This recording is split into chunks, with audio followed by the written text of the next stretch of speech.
Welcome to this week's live strategy session. Thanks for joining me. Great having you with me for another show.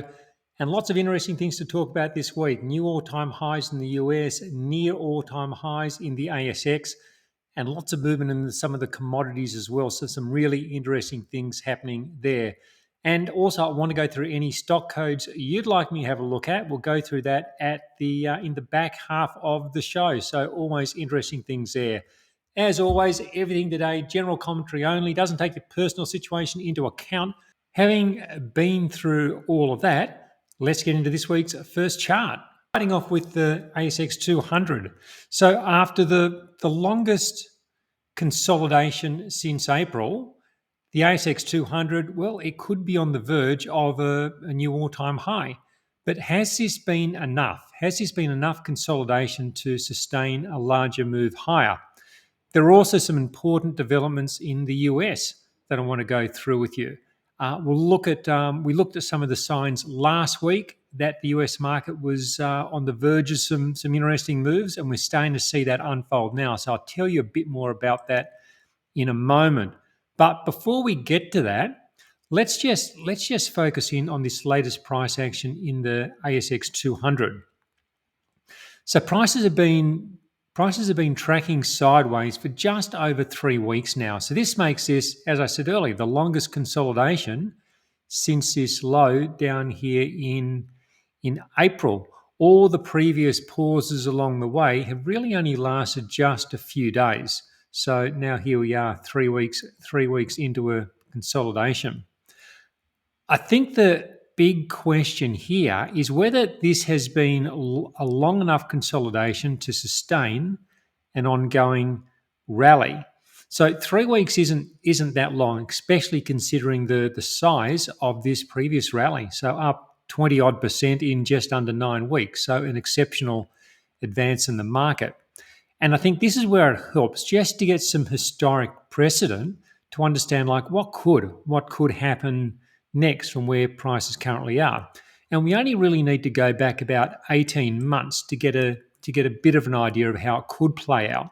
So just looking at this period from October 23 through to January 24. So this was a 14% rally over several weeks, a relatively short time, and prices then had a pullback over 2 weeks, a 2-week pullback to the 50-day moving average, and then prices resumed the uptrend and continued higher. Another example, we just go back a touch further, we just go back to 2019. And this is an interesting period to consider as well. So prices from their low, there was a rapid sell-off, then a V-shaped recovery. Prices were up about 17% over, I think it was like a 10-week period, so not dissimilar to what we've just seen. Then there was a 3-week pullback to the 50-day moving average, and then from there, prices continued higher with only brief pullbacks along the way. So let's bring things back to current day. So coming back to now, with that in mind from those two past periods, could the ASX 200 be ready to do something similar now? And I think the answer has to be yes. So of course we don't know, but it certainly is a possibility to consider. So let's just go through a bit of a checklist for what we do know. So firstly, we've got rising moving averages. So both the 50-day and the 100-day moving averages are trending higher. Prices are also established above the 50-day moving average. And so from that perspective, this isn't like being established above the 50-day moving average. It's like if you think back to 2023, it's not like this period where prices were above the averages and they were below and above and below, really just oscillating either side. So that's when a market's not established above or below the moving averages for that matter. That's not like what we have at the moment. You'll see that what we have now, we've got a situation where the ASX 200 has been above the 50-day moving average for about 2.5 months. So that's, you have to say from that, that's an established positioned to be above that moving average. And I think that's a sign of price momentum. The last time prices were above the 50-day moving average for this long was back in early 2024. You can see this lengthy stretch above the 50-day moving average, and that was during the relatively early stages of an ongoing rally. So we also know that these dips are being bought, at least so far. The dips are being actively bought. We can see that the whole way up. The pullbacks have only lasted, as we were saying earlier, just a few days. I think the fact that this is the longest consolidation at 3 weeks suggests to me that the money seems to be still looking for a way into the market. So it's been a case of buy the dip, not sell the rally. So from that perspective, I think it's fair to say that the path of least resistance is to the upside. And when we have that condition, I believe it should be a case where we look for opportunities to participate.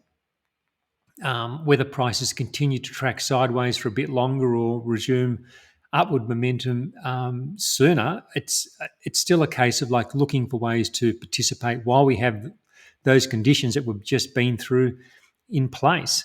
I'll show you a stock I bought this week when we discuss the small caps in a few minutes. I'll also tell you about an ETF which I bought as well. But before we get further down that track, let's have a look. Let's have a look at the equal weight, the ASX 200 on an equal weight basis. And so last week I was saying that the rebound didn't appear to be as strong as what we were seeing in the ASX 200, and that it was largely it's largely a case of the big caps, stocks like CBA pulling the ASX higher.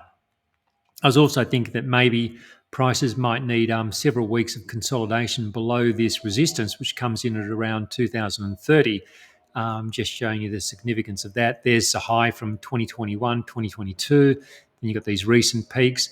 And I was saying, look, maybe it's a case that we get some sideways beneath that resistance before potentially then getting a move higher. The reason I think the equal weight is so important to monitor is that it's a gauge of participation, and it's usually a case that the stronger the equal weight index is, the stronger or the better the health in the broader market, because it takes a lot of stocks to really it takes a majority of stocks to really be pushing the equal weight higher, unlike the market cap version of the ASX 200, where the biggest 2 or 3 stocks can really have that big overemphasized push on the market generally. What's changed this week is that there's been a good kick higher in the mid and smaller end of the market. I'll talk about this a bit more in a moment. But in short, I think the potential is there for prices to move higher in the near term. Of course, we can never rule out that further consolidation does materialize. But as I said earlier, the path of least resistance is higher. So I don't want to be sitting out of the market in hope of a pullback to get in. I want to be. For me, I think it's a case of wanting to be positioned with the momentum, and I think that's how you put the odds in your favour. And that momentum is still to the upside. So just quickly bringing it back to the ASX 200 to finish this portion. I think the overall structure is positive, and we should be looking for opportunities to participate, not reasons to stay out. I'm happy to stay long the ASX 200 index. I'm happy to stay long individual stocks, whether prices move higher in the next week or two, or whether there's a bit more sideways. The path of least resistance, as I say, is to the upside. And as always, I'm using those wider trailing stops to help me stay on the rising trend, and also see off those pullbacks and consolidations when they do occur. Okay, so we're going to go over to the US market now. Before I do that, if you're getting some value, click that like button. Please leave us your comment. Just, hey, thanks to the video. Lets YouTube know you're watching, and YouTube shows other other people. So it's a big deal for me. It helps the channel a lot. So please do that. Click that like button now whilst you're thinking of it. All right, so over to the S&P 500. And so new all-time highs in both the S&P 500 and the Nasdaq this week and on Thursday, as it happens to be, and that probably comes as no surprise, as all the signs we've been discussing over the last several weeks have suggested that this is what the direction the market has been heading in, ongoing strength. And I think one of the most interesting aspects of all-time highs is that a lot of people get nervous. They hear the words all-time high, and their next thought is about when will prices peak. So you get a situation where they take a positive and then they look for a negative. And I think that's the wrong approach. You see, the reason I say that is all-time highs, they're, they're a really bad indicator of market tops.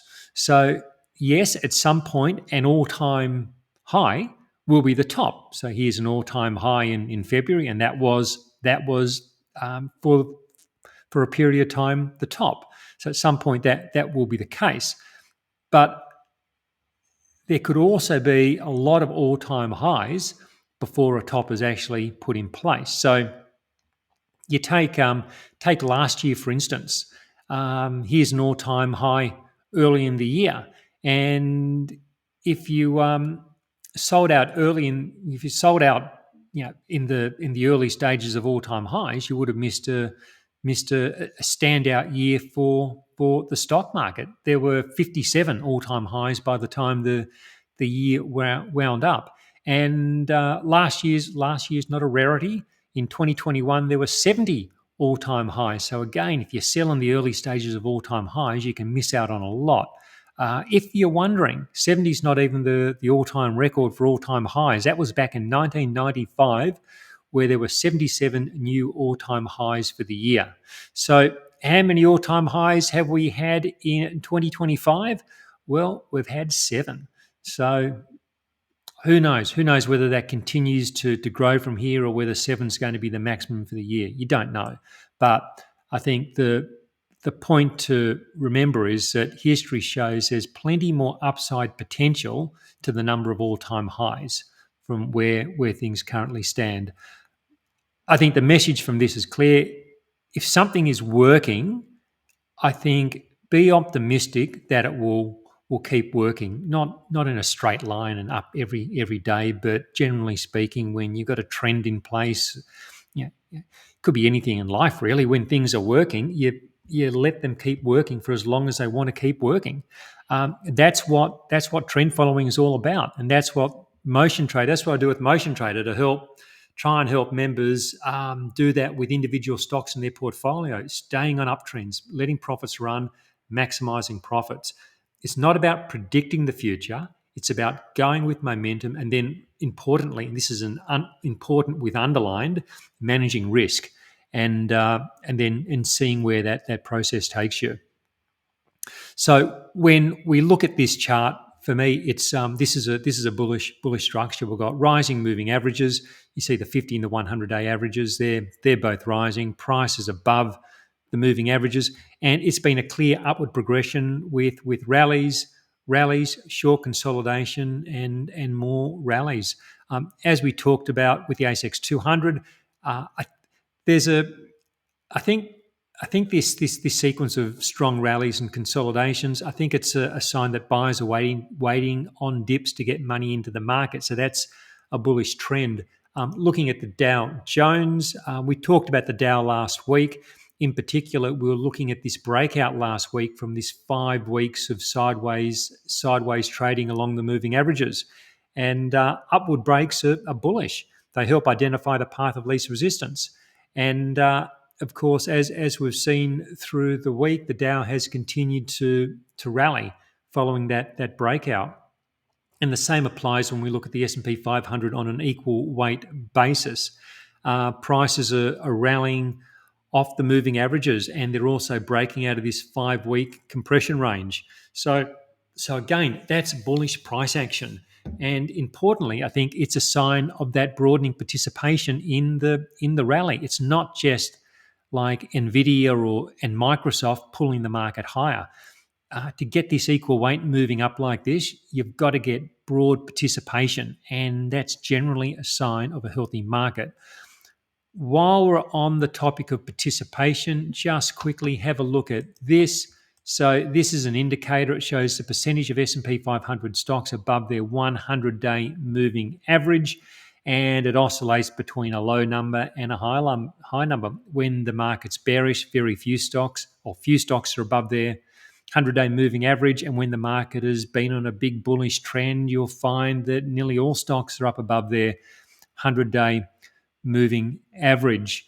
And you remember last week we spoke about this coiling pattern in the indicator, and I was saying it looked like this indicator was on the verge of breaking higher, and breaking higher it did. It surged on Tuesday and is currently sitting at around 71%. So 71% of S&P 500 stocks above their 100-day moving average. If we quickly put this on a weekly chart, just so we can get a broader perspective, just compress this a bit. So I go back to where the indicator began in 2007. You can see that there's a tendency for the upswings to peak at around the 85 to 95% range when you run your eye across there. And here we currently are at 71%. So there's no rule that says that the percentage of stocks has to get up to 85 to 90%, but you can see that tendency for that to happen. Not always, but often in the upswings. So I think when you look at it from that perspective, there's plenty of upside potential from current levels for the stocks to keep rising, more stocks to get above their 100-day moving average, which in turn pushes the market and takes the market higher. So I think that's an interesting situation to consider. So just bringing it back to the S&P. Just bring it back to the S&P 500 just to wrap this up. We've talked a lot about going with this rally over the past couple of months. We've talked about going with the momentum, staying with the rally, see where it goes, and I think that continues to be the play. That's been the play that's been working.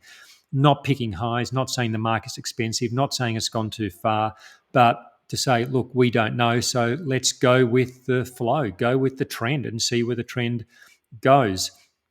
Yes, there are plenty of reasons why stocks shouldn't rally, but you know what? That's nothing new. That's been the case. I can compress this for as long as you want, and it's always been a case that there's plenty of reasons why stocks shouldn't rally.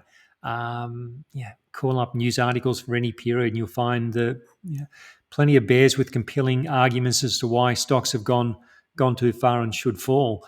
But the thing is that no one knows. No one actually knows how it's all going to play out.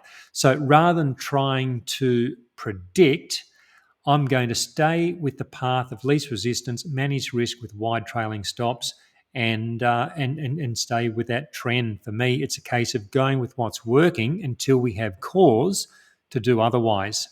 So we're going to go to the small caps. They're fascinating at the moment. Lots of interesting things going on with those. Then, of course, the commodities, talk about some stocks, your stock codes. We're going to have a look at those. But, of course, that wraps up the free section. If you're not a strategy session member, there's a link below. Click that. Come on board. Doesn't cost very much. Hopefully you get a whole lot of interesting information for the relatively small amount of money. Well, it's not even relative. It actually is a small amount of money which you pay to help put the whole show together. So think about doing that if you're not already a member of the strategy sessions. All right. So let's go over and let's start with the Russell.